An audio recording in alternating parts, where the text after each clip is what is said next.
So today we're going to make this 3-layer white velvet cake with cream cheese frosting. Our version is sugar-free, but I'm going to show you how to make it full sugar as well. Let's get started.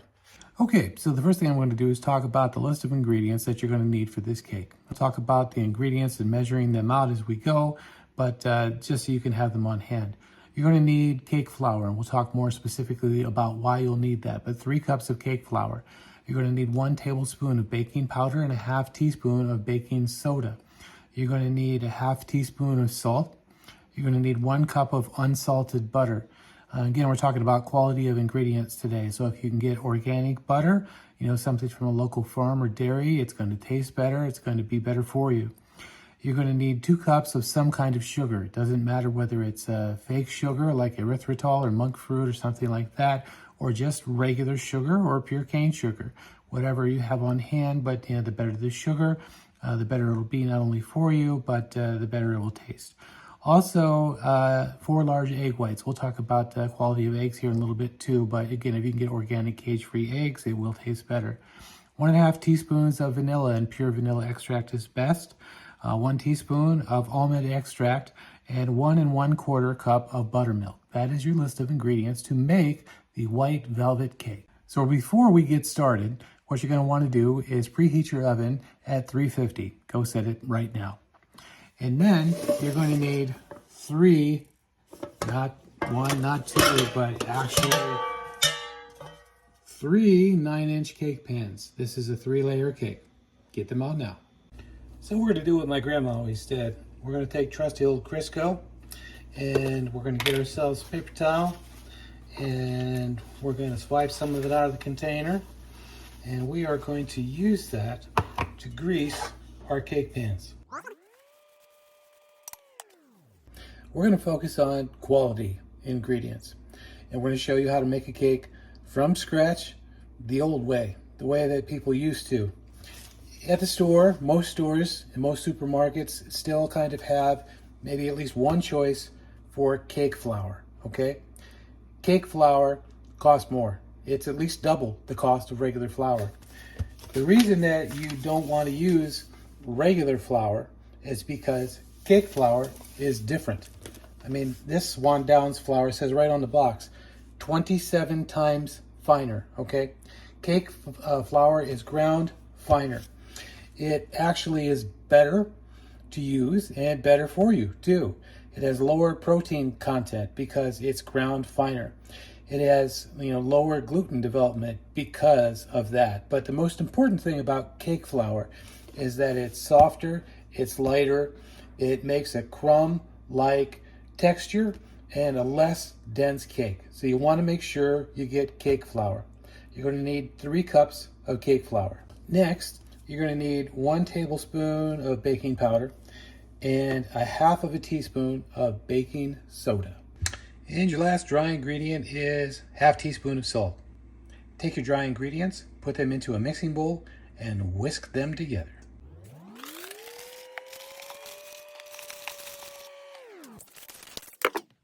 Next, you want 1 cup of unsalted butter. That's basically 2 sticks. You should probably let them sit out on the counter for about an hour to get room temperature. And you're going to have to decide whether you're going to cream your butter and sugar together by hand or use your mixer. I'm going to use the mixer. Now this recipe calls for 2 cups of sugar. You can use regular sugar if you're not a diabetic or you're not on keto or you're not watching your sugar intake. Use 2 cups of regular sugar. What I'm going to do is use 2 cups of erythritol. And you can also use monk fruit blend with erythritol. And typically what we do is when we add this, since to us it seems a little sweeter, we add a little bit less. So instead of 2 cups, I'll probably add 1 3/4 cups. But you use the sugar that's best for you, whether it's regular sugar or sugar alternative. Okay, next I'm going to put my bowl on my mixer. And once I have it attached to my mixer, I'm going to use this attachment to cream the butter and the sugar. If you do it this way instead of by hand, you may have to stop a couple times and push the butter back down into the sugar off of the beater.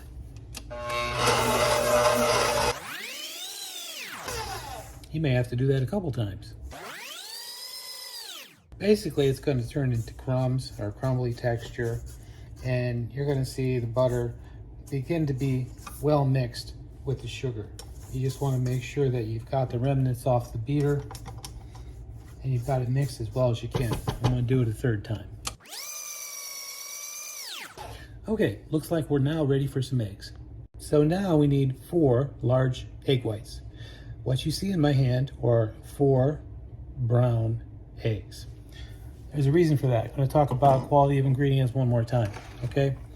You may or may not think this, and you can choose to take it and run with it or use the eggs that you have. But I will tell you from experience that free-range brown eggs, cage-free, organic, they're not only better for you, free of pesticides and all kinds of other weird things they subject the chickens to, but they taste better. You know, we found that we switched. Does it cost more? Yes, but eggs are expensive anyway. If you're going to use eggs, you may as well use the best that you can get, that taste the best, that are better for you and for your family. So we're going to prepare our egg whites to go here with the butter and the sugar. So I've got my egg white separator here. I'm going to crack my eggs. And we're going to take the egg yolks out one by one. So now I've got my 4 egg whites, and I'm going to add a little bit in at a time while we mix it with the butter and the sugar. So 1 teaspoon of almond extract. And next we're going to add in 1.5 teaspoons of vanilla. Here's the thing. Everybody has imitation vanilla. We use it all the time in all kinds of things. It kind of tastes like vanilla, but it's not the real thing. Spend the extra money. We're making a quality cake today. Get real vanilla extract. 1.5 teaspoons. Then mix it up. The last ingredient that we need to measure is 1.25 cups of buttermilk. Today we've chosen to use reduced fat buttermilk. Get whatever kind of buttermilk is good for you. Of course, you have choices between organic and not. So what we're going to do is we're going to alternate between the dry cake flour mixture with baking powder and baking soda and salt from earlier and the buttermilk back and forth into the mixer. What we're doing is we're letting it mix in just enough where all the flour mixture is absorbed before we add a little more buttermilk. But we're doing this back and forth, and if you're having trouble, you can always scrape the sides here. Make sure you're getting all the flour off the beaters because you want everything to be nice and wet mixture.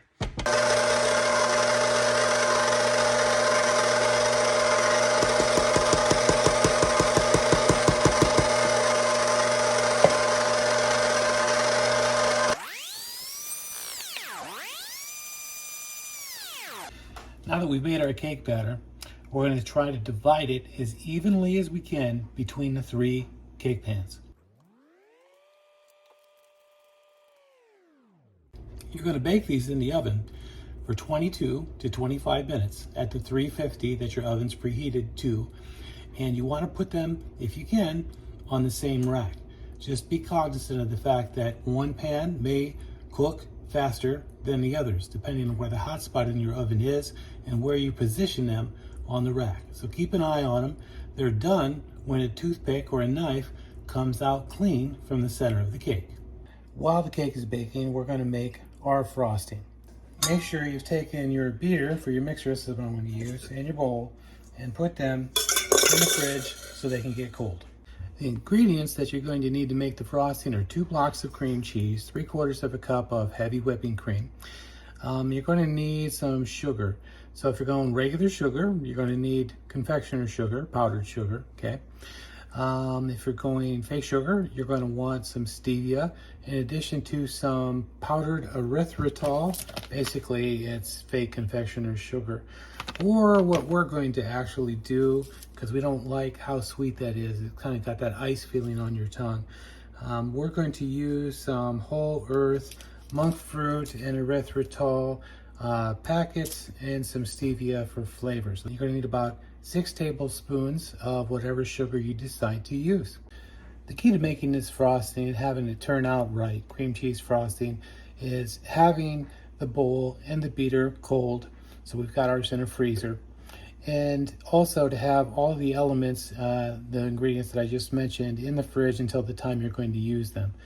This will keep the frosting from getting too runny or way too light, because it's going to be going onto a cake that, you know, you're going to let it cool, but it still may be a little bit warm. Also, this frosting is a little more carb friendly. You'll notice that this is cream cheese frosting without butter. We like the taste of it. We like to use the fake sugar with it, and this makes a really good cake frosting. So to make the frosting, first we're going to put the sugar into the bowl. And we got this bowl out of the freezer. So it's in the freezer about 15 minutes, so it's nice and cool, and the beater's nice and cool as well. We're going to use fake sugar. First, I'm going to tell you how to use regular sugar if that's what you decide to do. What you should do is put 6 tablespoons of powdered sugar into the mixing bowl. And also about 1/4 of a teaspoon of regular granulated sugar if you're going to use regular sugar or cane sugar. What we're going to do is we're going to use 1/4 teaspoon of stevia. Okay, if we're using fake sugar today, that'll take the edge off a little bit. We do not like the powdered erythritol or powdered fake sugar. So what we're going to do is we're going to use these packets. We actually have some packets of stevia leaf and monk fruit that we use in our coffee. Each packet's got about 2 teaspoons in it, so we're going to use about 9 packets of this, and we're going to use that fake sugar. You use any kind of sugar or fake sugar that you would like for this frosting, and you are going to need 6 tablespoons total. So next, to the mixing bowl, add 2 bricks of cream cheese straight from the fridge. Now, add your beater and mix the sugar into the cream cheese. You're probably going to have to scrape the cream cheese out of the middle of the beater a time or two. And once your sugar is beginning to mix into the cream cheese, you want to add a little at a time your heavy whipping cream and mix as you go.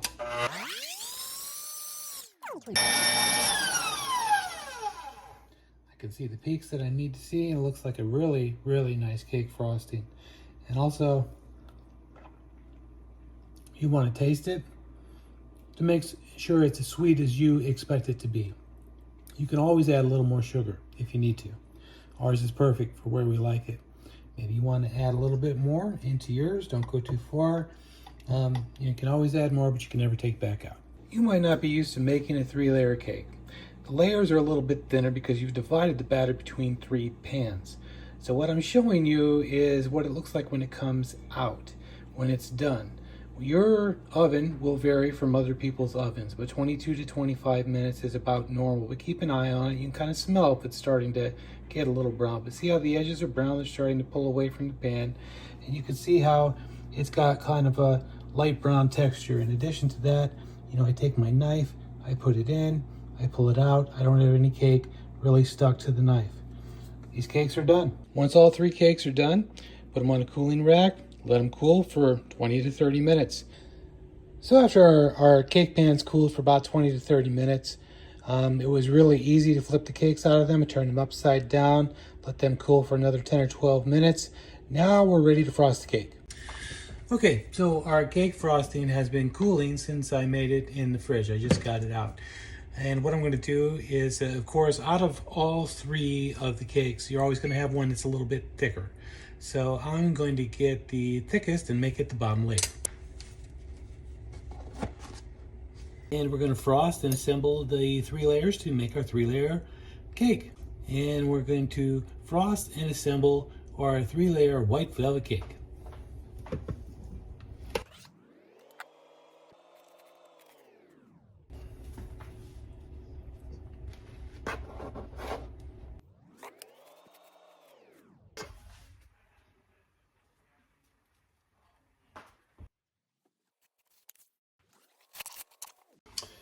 There you have it, our 3-layer white velvet cake.